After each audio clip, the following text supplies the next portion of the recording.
ভাবিয়ে ক'লো বৃক্ষৰোপণ কাৰ্যসূচীৰ জ্যেষ্ঠসকল আমাৰ মাজত আজি দেখা পাইছে আমাৰ এগৰাকী জ্যেষ্ঠ ব্যক্তি মোৰ শ্ৰদ্ধাৰ শিক্ষাগুৰু আছে লগতে এইখন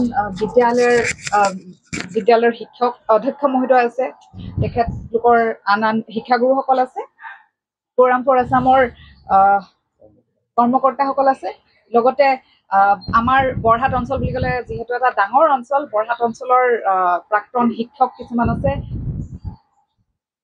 শিক্ষক আছে আমাৰ কাৰণে অনুপ্ৰেৰণা দিবলৈ লগতে মোৰ সাংবাদিক বন্ধুসকলো আছে মোৰ মৰমৰ ছাত্ৰ ছাত্ৰীসকল আৰু মই বিশেষকৈ আজি এটা কথাই ছাৰকে মাত্ৰ কৈছোঁ যদি তৃতীয় লিংগৰ কোনোবা আছে তেতিয়া তেওঁলোকক মই সম্বোধন কৰিব বিচাৰিছোঁ মই দেখা পাইছোঁ যে আজি আমাৰ আচলতে আজি গোটেই আহি পেলাই ছাৰে মই কথা পাতিছোঁ যে আমাৰ সন্মুখৰ অঞ্চলটো যদি আমি চাওঁ তেতিয়াহ'লে আমাৰ জেণ্ডাৰ বায়াছ নিচিনা দেখিছোঁ ছোৱালীৰ সংখ্যা খুবেই বেছি দেখিছোঁ আৰু ল'ৰাবোৰ পিছফালে হৈ গৈছে এইটো বৰ ভাল হোৱা নাই কিন্তু কথাটো আইদাৰ সমানে সমানে হ'ব লাগে নহ'লে অকণমান হেৰি হ'ব লাগে ল'ৰাবোৰ পিছফালে কেলে আগফালে আহিবলৈ দিগদাৰ হৈছে নেকি চাহ জেগা হৈছে ঠিকে আছে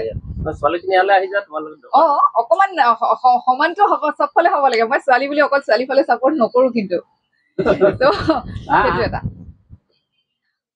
আমি বিষয়টোলৈ আহোঁ আজি বৃক্ষৰোপণ কাৰ্যসূচী আপোনালোকৰ এই বিদ্যালয়ত লোৱা হৈছে বৃক্ষৰোপণ কাৰ্যসূচী আপোনালোকৰ নিজৰ বিদ্যালয়ৰ যি উদ্দেশ্য লগতে গৌৰামপুৰ আছামৰ ইমান সুন্দৰ পদক্ষেপ সহযোগ কৰিছে দিল্লীঘাট বন সংমণ্ডলে কিন্তু মই তেওঁলোকৰ কাকো দেখা নাই ইয়াত আহিব এতিয়া কথাটো হ'ল আমি আজি এই কাৰ্যসূচীটো কিয় ল'বলগীয়া হৈছে আমাৰ গাঁওখনতো এনেকুৱা নাছিলে যে আমি গছ ৰুই পেলাই গছ কৰিবলগীয়া হোৱা এটা পৰিৱেশ নাছিলে কিন্তু লাহে লাহে দেখা গৈছে যে গোটেই পৰিৱেশৰ পৰিৱৰ্তন হৈছে আজি এতিয়া ৰ'দত ৰৈ থাকিবলৈ অসুবিধা হৈছে নহয় জানো ত' এই পৰিৱেশবোৰ আচলতে এই যে মই এই কথাটো এইকাৰণে কোৱা নাই যে মই গম পাইছোঁ তেওঁলোক ৰ'দৰ ছাঁত ৰৈছে সেই যে ৰ'দৰ ছাঁত ল'বলৈ ছাঁ দিবলৈ এজোপা গছ আছে নাই জানো সেই গছজোপাৰ কাৰণে আচলতে আমি আজি ইয়াত আছোহি চ' এনেকুৱা এজোপা গছ হ'বলৈ এইটো আজি ৰুলে আজিয়ে হৈ নাযায় যিহেতু তেনেকুৱা ধৰণৰ গছ এজোপা হ'বলৈ বহুত বছৰ লাগে ত' আমি এতিয়াই যদি এনেকুৱা ধৰণৰ কিছুমান গছ ৰুই থওঁ আজি যিটো পৰিৱেশ পৰিৱৰ্তন হৈছে বুলি আমি ধৰি লৈছোঁ গোটেই অসমত নহয় সমগ্ৰ বিশ্বতে লগতে অসমতে আৰু অসমৰ চহৰ অঞ্চল যদি বাদো দিওঁ আমাৰ যিবোৰ গাঁও অঞ্চল সেই গাঁও অঞ্চলতো পৰিৱেশৰ পৰিৱৰ্তন হৈছে আমি এতিয়া যেতিয়াৰ পৰা মানে ক্ষুদ্ৰ উদ্যোগবোৰ গঢ় ল'বলৈ ধৰিলে আৰু চাহ উদ্যোগে যেতিয়া আমাৰ বাগিচাবোৰ আমাৰ বাৰীবোৰ দখল কৰিবলৈ ল'লে তেতিয়া মন'ক্ৰপিং চিষ্টেম এটা প্ৰকাৰৰ গছে গোটেইখন মানে চানি ধৰিলে এইটো আমি যেতিয়া উদ্যোগীকৰণৰ ফালে যাওঁ যুৱকসকলক এটা নতুন দিশত আমি মানে সম্ভাৱনাময় এটা উদ্যোগলৈ যেতিয়া আগবাঢ়ি যাবলৈ কওঁ একে সময়তে আমি এইটো চেষ্টা কৰিব লাগিব যে আমি যাতে আমাৰ যিটো পৰিৱেশ আছে সেইটো পৰিৱেশ আমি যাতে বৰ্তাই ৰাখিব পাৰোঁ কি ধৰণে বৰ্তাই ৰাখিব পাৰোঁ এই যে জলবায়ু পৰিৱৰ্তনৰ কথাটো কোৱা হৈছে মই আপোনালোকৰ কাৰণে কেইখনমান লিফলেট লৈ আহিছোঁ এইটো অসম চৰকাৰৰ যিটো পৰিৱেশ সমিতি আছে অসম জলবায়ু পৰিৱৰ্তন ব্যৱস্থাপনা সমিতি Assam climate change management society বুলি যিটো কোৱা হয় অসম চৰকাৰৰ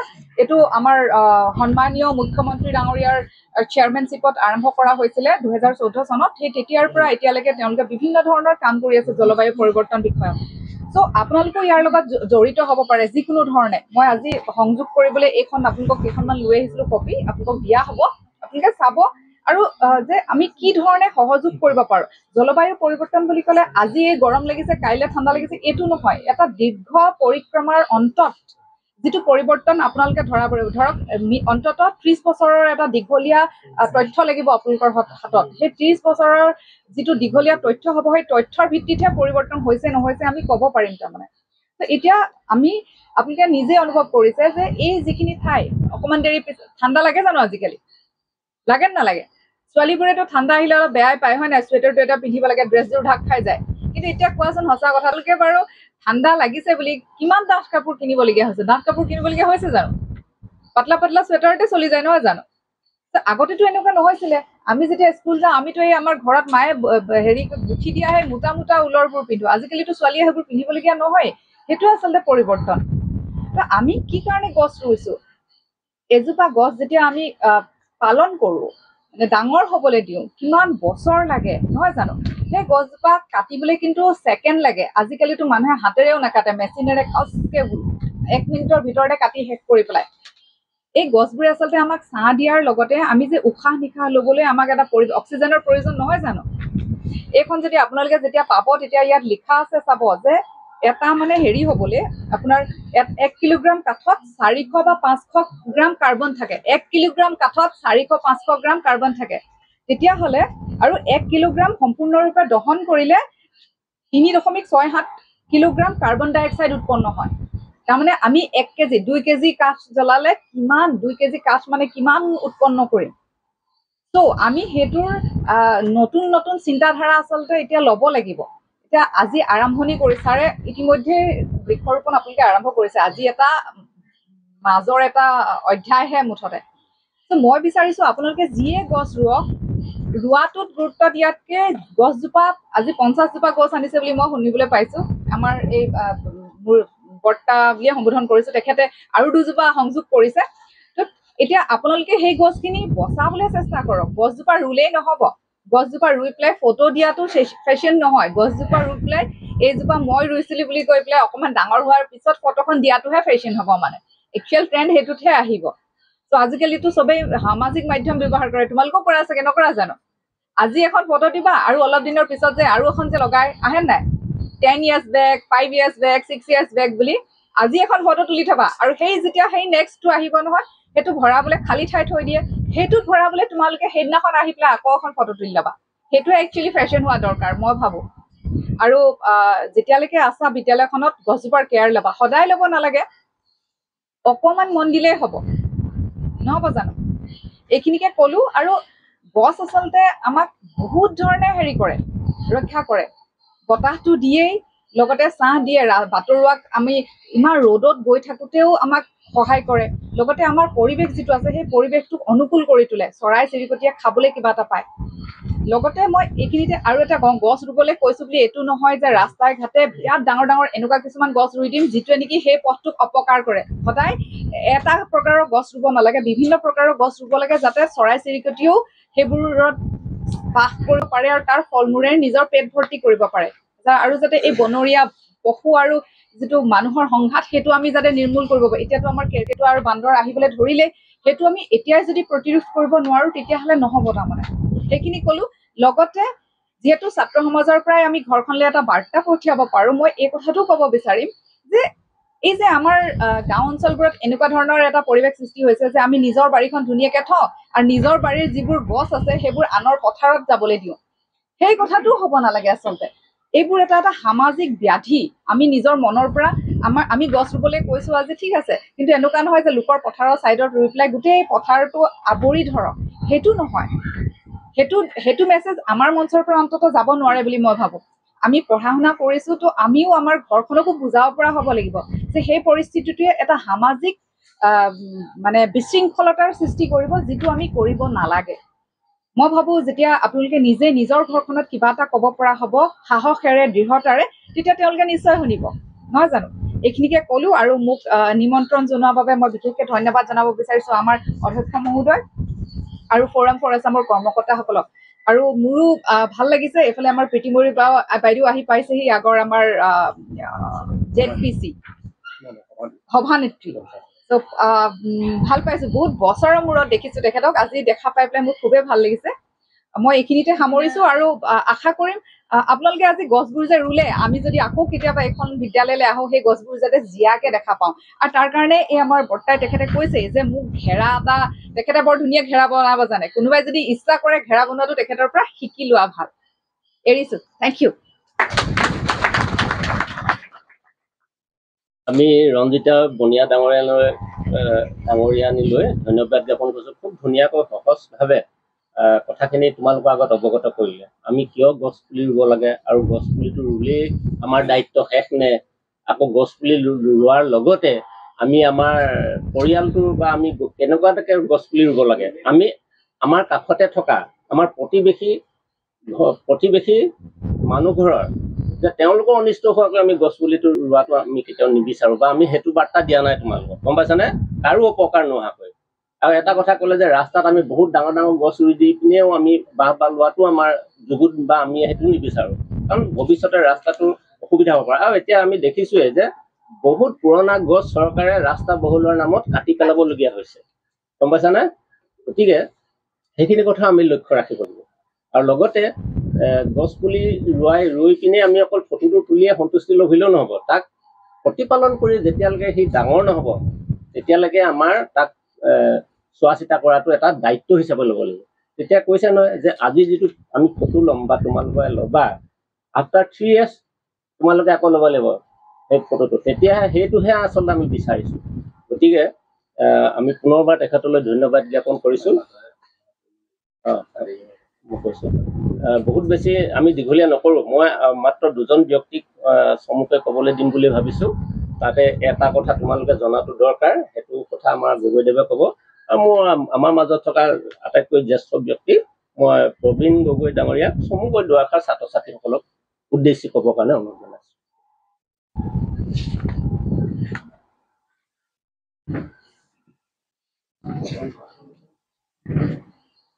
এই ধন্য লোক কুশীমন্ত সৰ্বগুণে শ্ৰেষ্ঠ বিজয়ন্ত তপে জয়ে আতিশীত নহুদম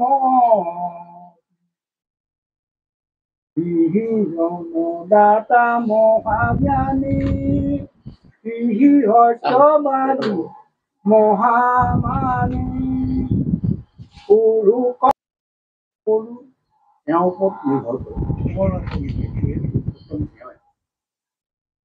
এতিয়া গছ পুলি ৰোপণৰ কথাটো লৈ আমাৰ ওপৰতো প্ৰায়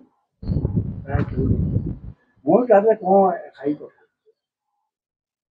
গছ পুলি ৰোৱাটো সাধাৰণ কথা, কিন্তু তাক কেনেকৈ প্ৰতিপাল কৰিব, কেনেকৈ বচাব লাগে সেইটো আচল কথা। এতিয়া ক'বলৈ গ'লে মই আজি 2 বছৰ আগত জামুক পুলি 15টা ৰুলোঁ। যিটো জামুক পুলি যিটো ঘেৰ ভগাই নাছিলে, এতিয়া লাহে লাহে ভাবি ল'লোঁ আৰু গছ পুলিটো বৰ ধুনীয়া। গছ আমাৰ উপহাৰ্য বস্তু, কাৰণ গছ থাকিলে মানুহ থাকিব, আৰু গছ নাথাকিলে বিপদ অসুবিধা হ'ব। আৰু বিশেষকৈ এই আচলতে আমি এটা বিষয়বস্তুৰ ওপৰত আজি আগত লৈ আমি কাৰ্যসূচী লৈছিলোঁ।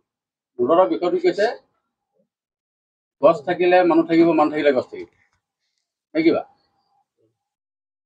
বিষয়বস্তু শ্লোগান এটা দি থাকে না। আমাৰ কথাটো যে ইয়াৰ লগে লগে প্ৰাকৃতিৰ ভাৰসাম্যতা ধৰি ৰখা, ইয়াৰ পৰা যিটো অক্সিজেন আমি জীয়াই থাকিব যিখিনি প্ৰয়োজনীয় হ'ব, প্ৰয়োজনীয় মানে আমাক দেহত লগাৰ যিখিনি বস্তু, সেইটোৰ কাৰণে আমি চিন্তাটো কৰাৰ উপৰিও এই গছজোপা ৰোৱাৰ লগে লগে গছজোপা 3 বছৰলৈকে ডাঙৰ হ'ব।